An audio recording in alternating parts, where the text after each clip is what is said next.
Good morning student. हम लोग आज 7th स्टैंडर्ड का 9th लेसन का पार्ट 2 स्टार्ट करने वाले। चलिए स्टार्ट करते हैं। सबसे पहले कह दिया आओ करके देखो। सामग्री में क्या बताया? समान आकार के एल्यूमिनियम के 2 डब्बे, कांच के एक सामान 2 गिलास, पानी, तापमापी, काला रंग आदि। ठीक है, ये सामग्री सब लेना है। कृति में क्या करना है? एक डिब्बे को बाहर से काला रंग लगाओ, उसे सूखने दो। ठीक है, एक डिब्बे को लेना है, उसको काला रंग लगाना है बाहर से और सूखने देना है उसको। अच्छे तरीके से सूख जाए तो फिर क्या करना है? दूसरे डिब्बे को वैसे ही रखे। ठीक है, उसको कुछ नहीं करना है। इसके पश्चात दोनों डिब्बे में समान तापमान वाले एक एक गिलास पानी भरकर रखो। ठीक है, सेम तापमान का गिलास में पानी भर के रखना है। ढक्कन लगाओ। दोनों डिब्बे को धूप में रखो। धूप में 2 घंटे रखने के पश्चात दोनों डिब्बे के पानी का तापमान मापो। तापमान में परिवर्तन का कारण बताओ। ठीक है, क्या बताया इसके अंदर? दोनों गिलास का पानी जो रहेगा वो तुम लोग को डिब्बे में डाल देना, अलग अलग डिब्बे में सेम तापमान रहना चाहिए, और उसको बाद में तुम लोग को धूप में रख देना। धूप में थोड़ी देर रखने के बाद जब अंदर लोगे तो उसके अंदर तापमान मापना। तापमान मापने के बाद क्या होगा? तुम्हारा जो उसके अंदर मतलब जो उसका तापमान है वो अलग अलग रहेगा। ठीक है, काले डब्बे के अंदर तापमान ज़्यादा रहेगा और जो सादा रहेगा उसके अंदर तापमान कम रहेगा। क्यों? क्योंकि काला कलर का जो ये रहता है, मतलब काला कलर जो रहता है वो धूप को आकर्षित करता है। ठीक है, ऊष्मा को आकर्षित करता है, तो वही उसके लिए यहाँ पे ये कृति करके देखने को बोला है। आगे क्या दिया है? ऊष्मा के सुचालक और कुचालक। ठीक है, good conductor and bad conductor of heat. Heat का मतलब सुचालक और कुचालक पूछा। क्या बताया इसके अंदर? कांच के एक बीकर में स्टील का चम्मच, तांबे की पट्टी या छड़, कंपास का डिवाइडर, पेंसिल, प्लास्टिक की पट्टी रखो।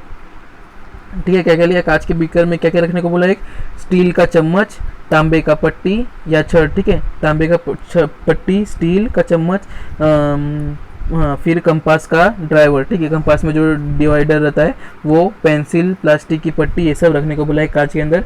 और उसमें 60 डिग्री से 70 डिग्री सेल्सियस तक उसको गर्म करना, गर्म पानी डालने को बोला है। फिर थोड़े समय पश्चात बीकर की सभी वस्तु के ऊपरी सिरों की स्पर्श करो और तुम्हें निरीक्षण नीचे दी गई तालिका में लिखो। ठीक है, वस्तु मतलब जो उसके अंदर क्या करना है? उसके अंदर 60 से 70 डिग्री सेल्सियस गर्म हुआ पानी जो रहेगा, ठीक है, वो बहुत गर्म हो जाएगा। 60 से 70 डिग्री तुम्हारा जो 100 डिग्री रहता है वो पूरा उबलने लगता है। ठीक है, तो वो 60 से 70 डिग्री तुम्हारा गर्म हो जाएगा, मतलब हाथ में चटका लगेगा, ऐसा पानी रहेगा।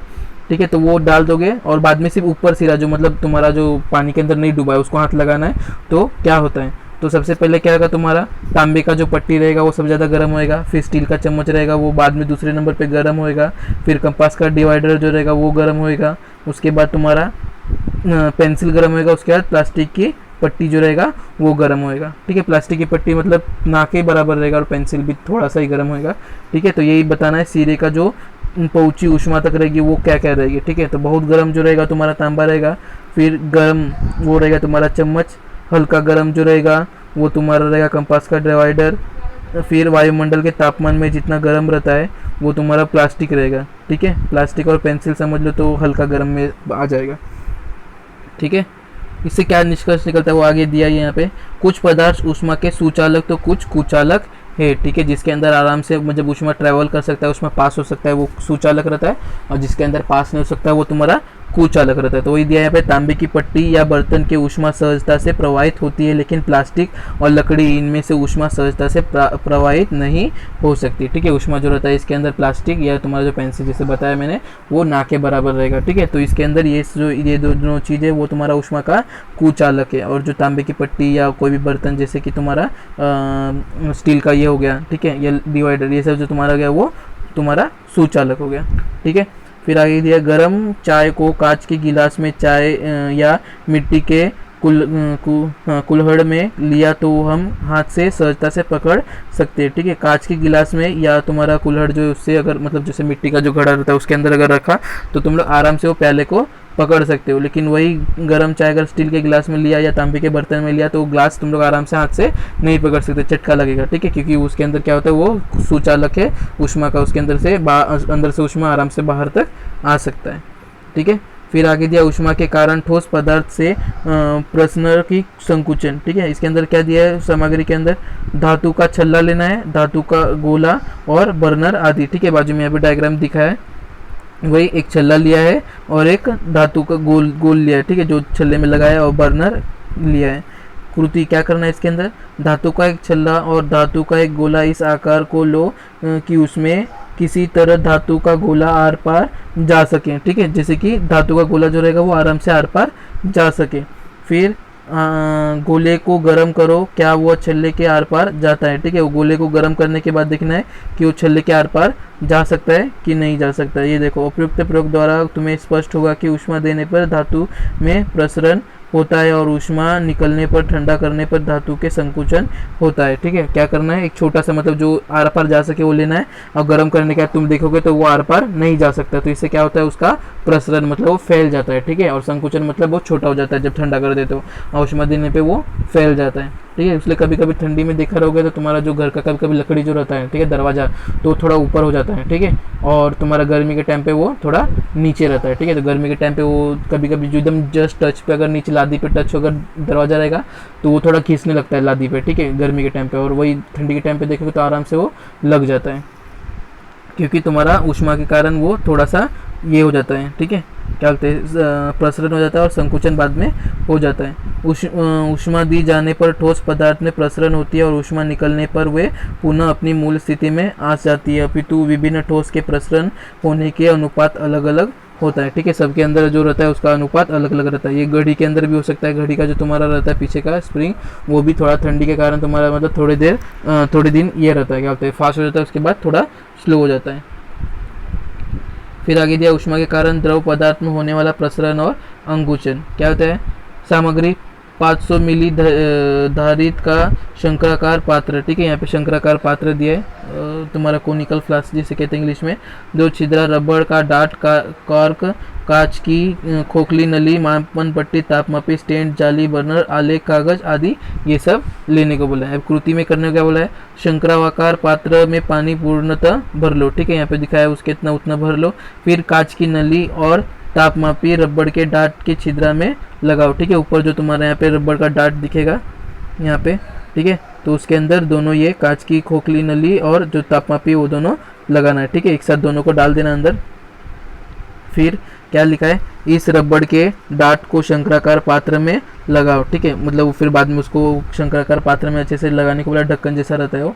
पानी का ऊष्मा दोनों देने प्रारंभ करो और तापमान के प्रत्येक 2 डिग्री सेल्सियस वृद्धि होने पर कांच की नली के पानी में स्थिर को मापन पट्टी की सहायता से नोट करो। ठीक है, फिर क्या बोला, इसको ऊष्मा दो और 2 डिग्री सेल्सियस तक जब ऊष्मा तुम्हारा तापमापी में पता चल जाएगा कितना डिग्री सेल्सियस में तुम्हारा ऊष्मा हो रही है, तो वो उतना होते होते तुम्हें देखना है कि कांच के जो खाली रहेगी, ठीक है, उसके अंदर पानी जो रहेगा तुम्हारा कितना ऊपर जा रहा है। ठीक है, और उसको पेंसिल से स्केल से नाप के सेंटीमीटर लिखना है। लगभग 10 पाटांक लो। ठीक है, 10 पाटांक मतलब तुम्हारा 20 डिग्री सेल्सियस तक उसको गर्म करना है, और पानी के स्तर के पाठांक की सहायता से आलेख बनाओ। ठीक है, आलेख बनाना है।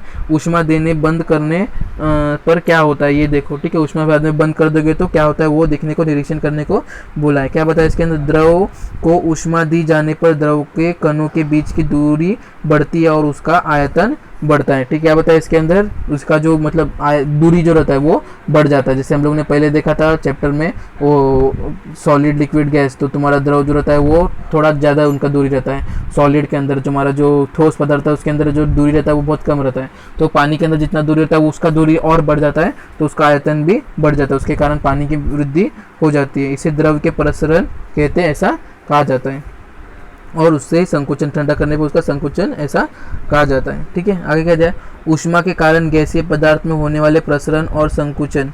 ठीक है, क्या दिया, ऊष्मा के कारण गैसीय पदार्थ, हम लोगों ने सबसे पहला क्या था, ठोस पदार्थ, फिर तुम्हारा द्रव्य पदार्थ देखा अभी तुम लोग, सॉरी हाँ, द्रव पदार्थ देखने वाले हो, सॉरी वायु पदार्थ। ठीक है, गैसीय पदार्थ, द्रव पदार्थ देखा। अभी क्या दिया इसके अंदर, सामग्री कांच की बोतल, गुब्बारा, गर्म पानी आदि। ठीक है, ये सब चारों चीज़ लेना है। फिर कृति में क्या करना है, कांच की एक बोतल पर गुब्बारा लगाओ। ठीक है, कांच की एक बोतल पर क्या करना है, गुब्बारा लगाने को, इस बोतल को गर्म करो। ठीक है, कांच का ऐसा बोतल लेना जो फूटे ना। ठीक है, कड़क बोतल लेना, उसके एक मतलब आगे के सिरे पे गुब्बारा लगा देना, गुब्बारे से पूरा ढक देना, उसको बाद में पीछे से गर्म करना है। ठीक है। फिर क्या लिखा है, इसी बोतल को गर्म पानी में रखो, ठीक है, गर्म पानी में रख देना है। ऐसा करने पर क्या होता है उसे देखो, क्या होएगा, ऊष्मा दी जाने पर गैस का आयतन बढ़ता है, ठीक है, जैसे कि उसका आयतन बढ़ा था उसे इसका भी आयतन बढ़ता है, और गैस का प्रसरण होने से और ठंडा करने से ऊष्मा निकलने पर उसका आयतन कम हो जाता है, ठीक है। तुम्हारा जो गुब्बारा रहेगा वो धीरे धीरे फूलने लगेगा, जैसे ही तुम्हारा जो आयतन बढ़ेगा तो गैस भी तुम्हारा बढ़ने लगेगा, तो तुम्हारा गुब्बारा जो रहेगा धीरे धीरे फूलने लगेगा, ठीक है। और जैसे ही तुम्हारा ये कम होएगा, ठंडा होएगा, उससे गुब्बारा धीरे धीरे सटक जाएगा। तो इसको ऊष्मा का तुम्हारा संकुचन और आयतन कहते हैं, ठीक है, प्रसरण और संकुचन। फिर आगे दिया है यहाँ पे थर्मस फ्लास्क, ठीक है, बाजू में ऐसा हुआ था तुम्हारा, ये कैंसिल है, ठीक है। यहाँ पे क्या था, थर्मस फ्लास्क डियोर फ्लास्क, ठीक है, थर्मस फ्लास्क को डियोर फ्लास्क कहते हैं, ये इन लोगों ने इन्होंने निकाला था इसलिए यहाँ पे दिया है, ठीक है, ऐसा हुआ था। क्या दिया है, सर जेम्स डियोर स्टॉटिक वैज्ञानिक ने इन्होंने 1892 में, ठीक है, 1892 में 92 में पहला थर्मस फ्लास्क तैयार किया था, इसलिए उसे डियोर फ्लास्क कहते हैं, ठीक है। इन्होंने सबसे पहला फ्लास्क किया था जेम्स डियोर ने, इसलिए इनका ही नाम इनके फ्लास्क को दिया गया, ठीक है। पदार्थ को ठंडा और गर्म रखने के लिए डियोर फ्लास्क का उपयोग किया जाता है, ठीक है। अभी भी बड़े बड़े कंटेनर जो रहते हैं उसको अच्छे से रखने के लिए ये फ्लास्क का उपयोग किया जाता है, ठीक है। क्या दिया इसके अंदर, थर्मल फ्लास्क डियोर फ्लास्क का क्या दिया है, चाय, कॉफ़ी, दूध जैसे पदार्थ लंबे समय तक गर्म रखने या शरबत जैसे पदार्थ को ठंडे रखने के लिए उपयोग में लाए जाने वाले थर्मस तुमने देखा होगा, ठीक है। तुम लोग को पता ही है चाय कॉफ़ी जो अभी मतलब ज़्यादा की मात्रा जो कोई बाहर ऑफिस में जाता है, ठीक है, तो उनको चाय कॉफ़ी या दूध जो रहता है वो थर्मस फ्लास्क में, ठीक है। अभी जो तुम्हारा देखा रहेगा बॉर्नवीटा का ऐड रहता है उसके अंदर भी तुम लोग का ये मतलब फ्लास्क का दिया गया है, ठीक है। तो चाय कॉफ़ी या दूध जो रहता है उसको लंबे समय तक गर्म ही रखने के लिए, ठीक है, एक समय तक गर्म हट जाता है लेकिन लंबे समय तक गर्म रखने के लिए तुम लोग ये थर्मस फ्लास्क का या शरबत जो रहता है ठंडा उसको ठंडा ही रखने के लिए लंबे समय तक ये थर्मस का उपयोग कर सकते हैं। उसकी रचना और कार्य पद्धति कैसी होती है वो हम लोग देखने वाले आगे। क्या दिया उसकी, कैसे मतलब वो ठंडा रख सकता है। दोहरी दीवार वाले फ्लास्क में एक के भीतर एक नली को रखकर उन्हें सील बंद किया जाता है, ठीक है। दोहरी दीवार मतलब दो दीवार रहता है फ्लास्क, जैसे कि हम लोग का बॉटल रहता है सादा, तो उसके अंदर एक ही दीवार रहता है, ठीक है, डायरेक्ट वो फूट गया तो डायरेक्ट पानी तुम्हें बाहर निकल आता है। लेकिन इसके अंदर फ्लास्क के अंदर दोहरा दीवार रहता है, और दोहरे दीवार के अंदर क्या बताया, इसके अंदर दोहरे दीवार पूरे तरीके से फुल नहीं रहता, उसके अंदर का एक पाइप निकाल के दूसरे पाइप में, मतलब इसका हवा उसके अंदर उसका हवा इसके अंदर जा सकता है, ठीक है, ऐसा बनाते हैं उसको पूरे तरीके से ऊपर से सील कर देते हैं सो बाहर वो दिखे ना, ठीक है। फिर दोनों नली के पृष्ठभाग को चांदी की परत चढ़ाकर चमकीला बनाया जाता है, ठीक है। फिर दोनों नली जो रहता है जो इस एक पहले दीवार से दूसरी दीवार के अंदर जाता है, पहले मतलब खोखली जगह से दूसरे, तो उसको मतलब जो उसका क्या होता है नली रहता है उसको चांदी का परत लगाया जाता है, ठीक है, और वो चमकीला मतलब शाइन करना चाहिए ऐसा बना दिया जाता है जिसके ऊपर काला काला कुछ भी लगे ना। और दोनों नलियों के बीच की हवा निकाल कर निर्वात उत्पन्न किया जाता है, ठीक है। पूरा मतलब दोनों नली के बीच में जो हवा रहता है पूरे तरीके से निकाल दिया जाता है, शून्य रहता है, कुछ नहीं रहता उसके अंदर, ठीक है। इस पात्र और अंदर के फ्लास्क के बीच स्पंज या रबर के टुकड़े फ्लास्क के संरक्षण के लिए रखे जाते हैं, ठीक है। अब वो सिर्फ तुम्हारा जो बाहर का दीवार अंदर का दीवार तो नहीं फूटेगा, लेकिन वो जो पाइप रहता है वो नहीं फूटना चाहिए, इसलिए उसको अच्छे से स्पंज या रबर से उसको अच्छे से कवर किया जाता है, जो अंदर का पाइप रहे वो ना फूटे, ठीक है। यही बताया संरक्षण के लिए उसका उपयोग किया जाता है। फिर आगे क्या दिया यहाँ पे, थर्मस फ्लास्क की कार्य पद्धति कैसे उसको रहता है, ठीक, क्या काम करते हैं वो बताया यहाँ पे। जब देखो यहाँ पे पहले एक बार डायग्राम देख लो, क्या दिया देखो, ये तुम्हारा बॉटल है, ठीक है, तुमको दिख रहा है यहाँ पे एक मतलब बाहर का जो कवर है वो रहता है, ठीक है। उसके बाद तुम्हारा ये एक परत है, फिर दूसरा परत है, ठीक है, उसके बीच में स्प्रिंग दिया है, वो दोनों को अलग अलग दूर रखने के लिए, तुम्हारा जो नली है उसको ना फूटे उसलिए स्प्रिंग डाला है बीच में, ठीक है। और तुम्हारा रबड़ की आधा रख नीचे जो तुम्हारा आधा रखे क्योंकि वो आराम से ऊपर रह सके, ठीक है, फूटे ना उसले। और धातु का प्लास्टिक का पात्र बाहर दिया गया है। फिर गर्म या ठंडा द्रव अंदर जो तुम्हें ब्लू कलर का दिख रहा है वो, और बाहर अंदर स्पंज, ठीक है, ये जो तुम्हें पीला कलर का दिख रहा है वो स्पंज है। तो एक बाहर का ये कवच है और अंदर का जो वाइट कलर का कवच है वो एक अंदर कवच है, ठीक है। देखो यहाँ पे चांदी की परत चढ़ाया हुआ कांच की पृष्ठभाग तुम्हें यहाँ पे दिख रहा रहेगा सिल्वर कलर का, तो ये पूरे तरीके से सिल्वर है लेकिन उसके अंदर पानी दिखना चाहिए इसलिए तुम्हें ये दिखाया गया है ऐसा, ठीक है। फिर आगे क्या दिया है, थर्मस फ्लास्क की कार्य पद्धति। जब किसी पदार्थ को फ्लास्क में रखा जाता है तो उसके अंदर की नली की चमक के कारण बाहर जाने वाली ऊष्मा पुनः अंदर प्रवाहित होती है, ठीक है। क्या बताया इसके अंदर, तुम्हें पता है कुछ भी तुम लोग देखते हो तो तुम्हारा आँख मतलब जो देख नहीं पाते, ठीक है, बहुत चमकीला रहता है। उसी प्रकार कोई भी चीज़ जो ऊष्मा या ठंडा जो रहता है वो उस चमक के कारण रिटर्न उसी के अंदर आ जाता है, ठीक है, परावर्तित हो जाता है।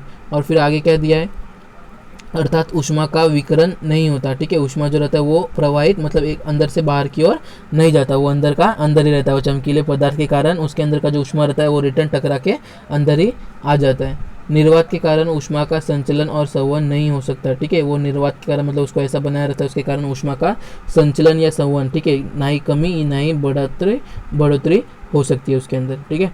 इस कारण ऊष्मा बाहर के ठंडे भाग की ओर स्थानांतरित नहीं होती और लंबे समय तक अंदर ही रहती है। क्या बताया इसके अंदर, उसके कारण ऊष्मा जो रहता है वो बाहर ठंडे भाग मतलब बाहर जो रहता है तुम्हारा नली वो ठंडे भाग तक नहीं पहुंचता और लेट समय तक वो अंदर ही रह सकता है, ठीक है, जल्दी वो बाहर ट्रैवल नहीं कर सकता और लंबे समय तक अंदर ही रहता है और बाहर से भी वो ठंडा ही रहता है, ठीक है, क्योंकि बाहर की परत ठंडी रहती है इसलिए हमें बाहर का ठंडा ही लगता है और अंदर का चीज़ गर्म रहता है। तो ना ही अंदर का ऊष्मा बाहर रहता है। जब भी तुमको समझ गया तो तुम्हारा मतलब बाहर अगर गर्म लगने लगा है तो समझ जाओ कि उसमें का अंदर का ऊष्मा बाहर आने लगा है, ठीक है। तो बाहर आएगा तो वो अंदर का चीज़ जो रहेगा वो धीरे धीरे ठंडा होने लगेगा।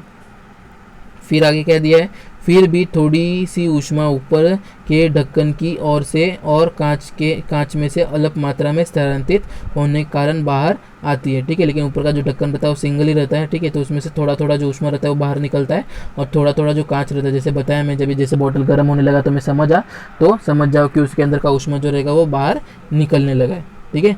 तो ऐसे बताया कि ऐसे ऐसे धीरे धीरे तुम्हारा चीज़ ठंडा हो सकता है लेकिन वो बहुत लेट हो सकता है, ठीक है, तो वो इसलिए आगे टाइम दिया है इसलिए 2-3 घंटे तक बाद भी गर्म पदार्थ उतना ही गर्म नहीं रहता, ठीक है, 2-3 घंटे के बाद जितना गर्म रहेगा उतना ही नहीं रहेगा, थोड़ा सा गर्म रहेगा लेकिन उसके अंदर की कमी की मतलब टेम्परेचर नापोगे तो वो थोड़ा सा कम हो जाएगा, ठीक है। तो ये था थर्मस फ्लास्क की कार्यविधि, ठीक है, ऊपर जो तुम्हें कैसे बनाया वो दिखा है, ये कार्य कैसे करता है वो दिया है, ठीक है। ये डायग्राम अच्छे से याद रखना, हो सकता है तो एग्जाम में आ सकता है, ठीक है।